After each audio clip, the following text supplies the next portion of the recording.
भारत के लिए एक बहुत बुरी खबर आई। एक जो म्यूजिक इंडस्ट्री या म्यूजिक का जो एक इरा था अब तक का, वो खत्म हो गया है।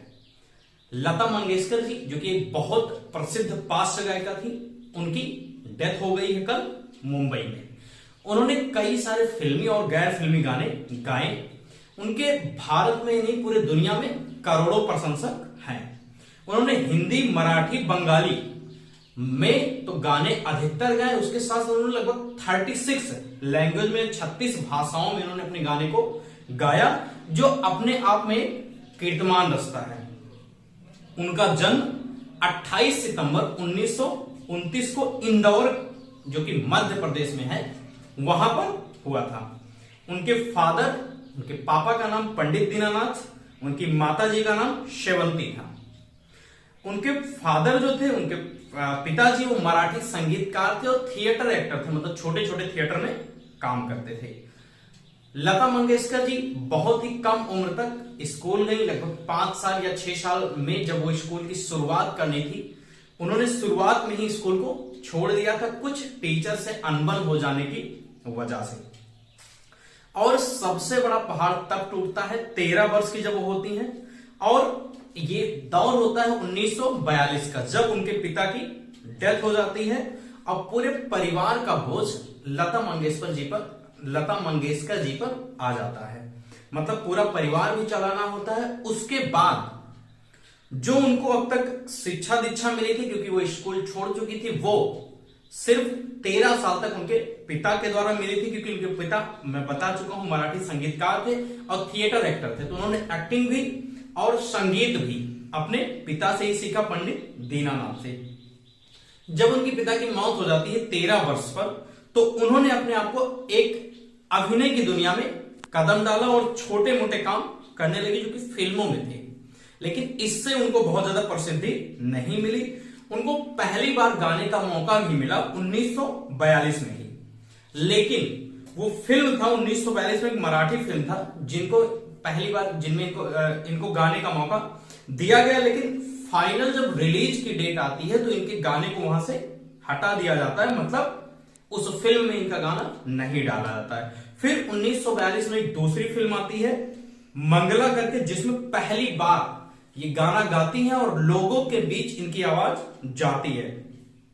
उसके बाद से 1943, 45, 50 तक इन्होंने बहुत सारे गाने अलग अलग भाषाओं में गाए।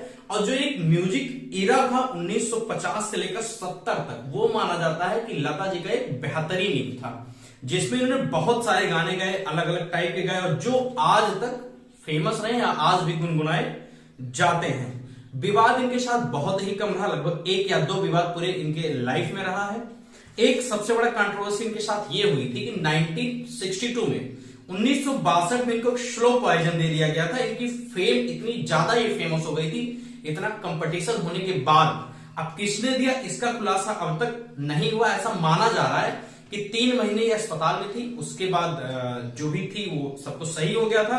ऐसा पता चल रहा है कि इनको, लता जी को, इसके बारे में पता चल गया था कि इनको जहर किसने दिया है, लेकिन इस बात का खुलासा उन्होंने बिल्कुल नहीं किया।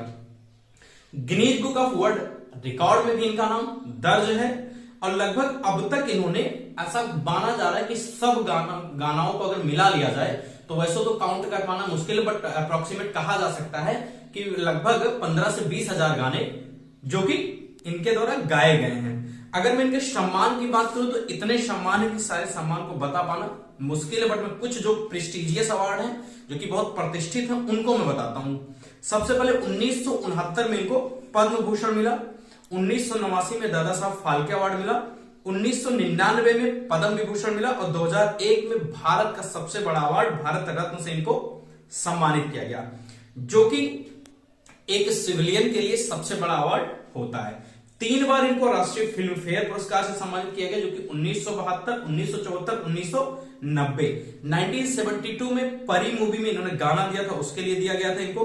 1974 में कोरा कागज करके मूवी आई थी, उसके लिए उस गाने के लिए इनको राष्ट्रीय फिल्म पुरस्कार दिया गया था।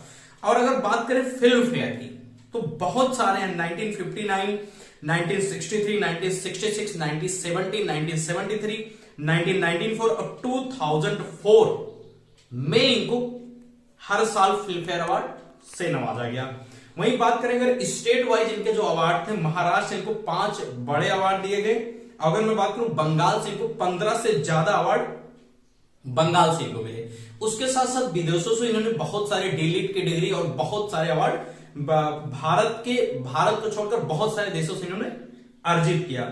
तो सारे अवार्ड को यहां बता पाना बहुत ही मुश्किल है, क्योंकि बहुत सारे अवार्ड अगर आप गिनने लगेंगे तो आपका एक बहुत बड़ा एपिसोड सिर्फ अवार्ड पर ही हो जाएगा।